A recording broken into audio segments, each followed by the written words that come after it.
Assalamualaikum warahmatullahi wabarakatuh. Al-Quran turun jauh sebelum penelitian-penelitian ilmiah dan canggih hadir. Namun penelitian-penelitian yang telah dibuktikan secara ilmiah dan dilakukan oleh seorang ilmuwan ternyata telah lebih dahulu ditulis dalam Al-Quran. Bagaimana mungkin? Ya tentu saja karena Al-Quran mengandung kebenaran. Sejumlah ilmuwan heran ketika mendapati penelitiannya telah ada dan dijelaskan dalam Al-Quran. Nah, fenomena apa sajakah yang telah terbukti kebenarannya secara ilmiah dan sebelumnya telah dijelaskan dalam Al-Quran? Ini dia ulasannya. Fenomena bertemunya dua lautan. Ada pertemuan dua lautan antara Samudra Atlantik dan Mediterania, namun kedua aliran air dari keduanya tidak bercampur satu sama lain.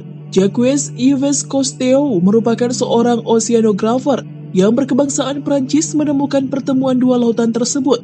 Menurut oceanographer itu, fenomena ini seperti ada dinding yang membatasi kedua aliran air tersebut sehingga tidak bercampur. Seorang muslim pun memaparkan kepada Cousteau bahwa fenomena ini sudah dijelaskan dalam Al-Quran. Dia membiarkan dua lautan mengalir yang keduanya kemudian bertemu. Antara keduanya ada batas yang tidak dilampaui masing-masing. Quran Surah Ar-Rahman ayat 19 hingga 20. Fenomena ini pun juga ada dalam surah lain, dan dialah Allah yang membiarkan dua laut mengalir berdampingan, yang satu tawar dan segar, yang lainnya asin. Dia jadikan antara keduanya dinding dan batas yang tidak tembus. Quran Surah Al-Furqan ayat 53. Api di dasar lautan. Api di dasar lautan ini ditemukan oleh ahli geologi Rusia yaitu Anatoly Zbagovic dan Yuri Bogdanov, dan ilmuwan yang berasal dari Amerika Serikat Rona Klein. Mereka menemukannya ketika meneliti mengenai kerak bumi dan patahannya di dasar lautan di lepas pantai Miami. Fenomena ini mirip seperti lava cair yang mengalir dan disertai abu vulkanik, seperti gunung berapi di daratan yang memiliki suhu sampai 231 derajat Celcius. Tentu ini suhu yang sangat panas, tapi tahukah kamu bahwa suhu ini tidak cukup untuk memanaskan semua air yang ada di atasnya? Begitu juga dengan semua air yang berada di atasnya, tidak mampu memadamkan api panas tersebut yang sangat luar biasa. Kejadian ini sebenarnya telah tertulis dalam Al-Quran, demi Bukit Sinai dan kitab yang tertulis pada lembaran yang terbuka, dan demi Baitul Makmur atau Ka'bah, dan demi langit yang ditinggikan, dan demi laut yang di dasarnya ada api. Quran Surah At-Tur ayat 1 hingga 6. Penciptaan berpasang-pasangan. Seorang ilmuwan asal Inggris bernama Paul Dirac mengungkapkan hasil penelitiannya bahwa materi diciptakan secara berpasang-pasangan. Penemuan tersebut dinamai dengan parit. Penemuan ini menyebutkan bahwa seluruh benda yang ada di alam semesta ini, bahkan sampai partikel terkecil, juga memiliki pasangan. Berkat penemuan ini, pada tahun 1933, ia mendapat Nobel di bidang fisika. Penciptaan sesuatu secara berpasang-pasangan telah dijelaskan dalam Al-Quran sebelum penelitian ini dilakukan. Hal itu sesuai dengan firman Allah Subhanahu wa Ta'ala, dan segala sesuatu kami ciptakan berpasang-pasangan supaya kamu mengingat kebesaran Allah. Quran Surah Az-Zariyat ayat 49. Kandungan ayat ini mengungkapkan bahwa yang berpasang-pasangan bukanlah manusia saja, tetapi juga seluruh makhluk. Hewan ada yang jantan dan ada yang betina. Bahkan sampai tumbuhan pun ada pasangannya, ada jantan dan betina layaknya hewan. Hal itu telah diungkapkan oleh ilmuwan botani modern. Terkait tumbuhan yang berpasang-pasangan juga sudah tertuang dalam Al-Quran sejak diturunkannya Al-Quran 14 abad lalu. Dan dia menurunkan dari langit air, maka kami keluarkan dengannya berpasang-pasangan dari tumbuh-tumbuhan yang beraneka ragam, warna dan juga rasa. Quran Surah Toha ayat 53. Jenis kelamin bayi. Hasil penelitian pada abad ke-20 dalam ilmuwan genetika memaparkan bahwa penentuan jenis kelamin bayi itu ditentukan oleh sperma pria. Dalam sperma tersebut terdapat dua kromosom, yaitu kromosom X yang isinya berupa sifat-sifat kewanitaan, dan kromosom Y yang isinya sifat-sifat kelaki-lakian. Dalam sel telur wanita hanya mengandung kromosom X saja. Jadi jenis kelamin bayi ditentukan oleh sperma yang membuahi dan mengandung kromosom X dan Y. Sebelum penemuan tersebut, orang-orang mengira bahwa jenis kelamin berasal dari wanita. Terkait jenis kelamin bayi sudah dijelaskan dalam Al-Quran jauh sebelum penelitian tersebut dilakukan. Dialah yang menciptakan berpasang-pasangan pria dan wanita dari air mani apabila dipancarkan. Quran Surah An-Najm ayat 45 hingga 46. Jasad Fir'aun yang masih utuh.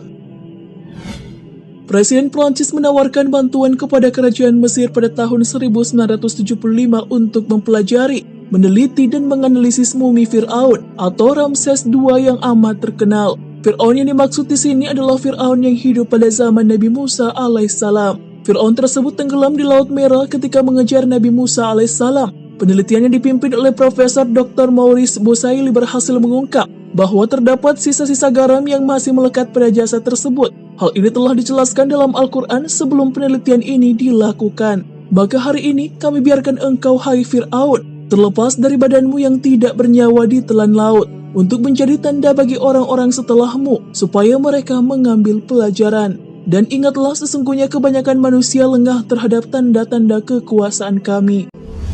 Dasar laut. Kedalaman air laut yang kira-kira 200 meter hampir tidak ditemukan cahaya. Bahkan dengan kedalaman 1 km atau lebih, dipastikan bahwa cahaya tidak ada yang bisa tembus ke dalam. Hal ini diketahui setelah dilakukan penelitian dengan menggunakan alat modern yang bisa menyelam ke dalam paling jauh di dalam samudra. Hal ini telah dijelaskan dalam Al-Quran sebagaimana firman-Nya, atau seperti gelap gulita di lautan yang dalam, yang diliputi oleh ombak, yang di atasnya ombak pula, di atasnya lagi awan, gelap gulita yang bertindih-tindih. Apabila dia mengeluarkan tangannya, tiadalah dia dapat melihatnya. Dan barang siapa yang tiada diberi cahaya petunjuk oleh Allah, tiadalah dia mempunyai sedikit pun. Quran Surah An-Nur ayat 40. Siklus air.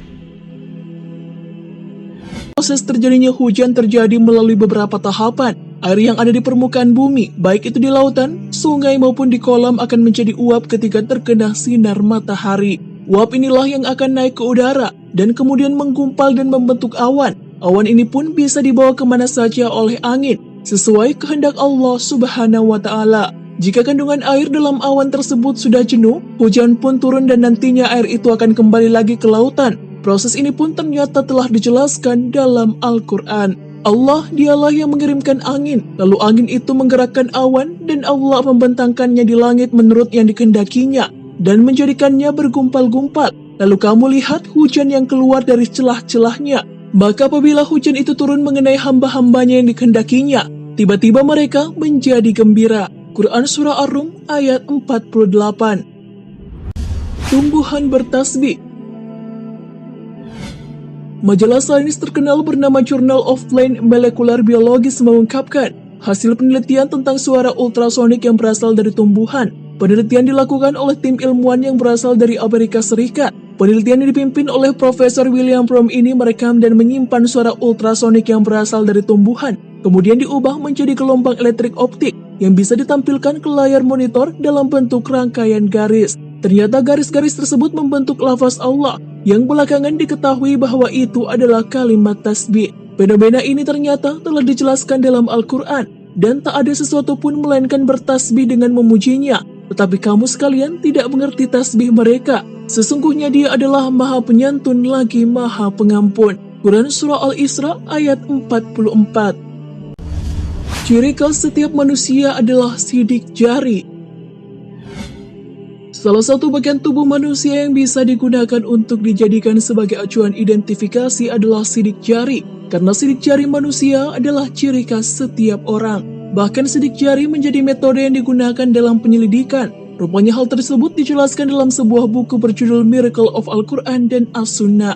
Setelah penelitian tentang sidik jari pada tahun 1880 yang dilakukan oleh Sir Francis Galton, dilansir dari Occasion.com, hal inilah yang menjadi salah satu alasan polisi menggunakan sidik jari dalam mengidentifikasi pelaku kejahatan.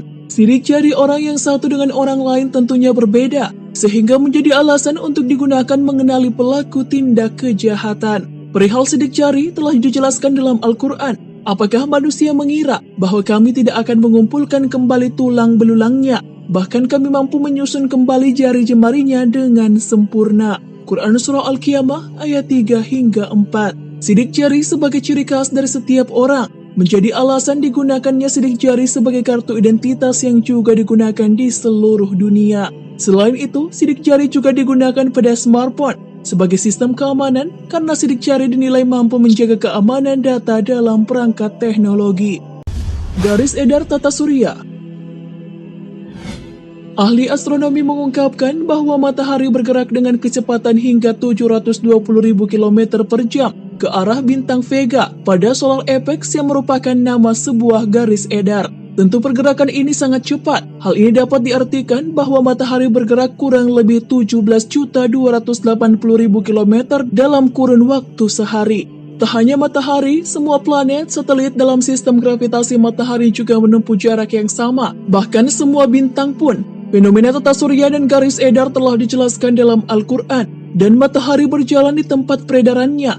Demikianlah ketetapan yang maha perkasa lagi maha mengetahui. Telah kami tetapkan manzilah-manzilah, sehingga setelah dia sampai ke manzilah yang terakhir, kembalilah dia sebagai bentuk tandan yang tua. Tidaklah mungkin bagi matahari mendapatkan bulan, dan malam pun tidak dapat mendahului siang, dan masing-masing berada pada garis edarnya. Quran Surah Yasin ayat 38 hingga 40. Itulah 10 kebenaran Al-Quran yang juga telah dibuktikan oleh penelitian ilmiah. Para ilmuwan pun takjub dengan fenomena Al-Quran yang akhirnya terbukti dengan penelitian ilmiah. Padahal ketika Al-Quran diturunkan, belum ada alat-alat yang canggih yang bisa digunakan untuk penelitian. Jadi setelah menonton video ini, tidak ada lagi keraguan di dalam Al-Quran dan memang seharusnya tidak ada.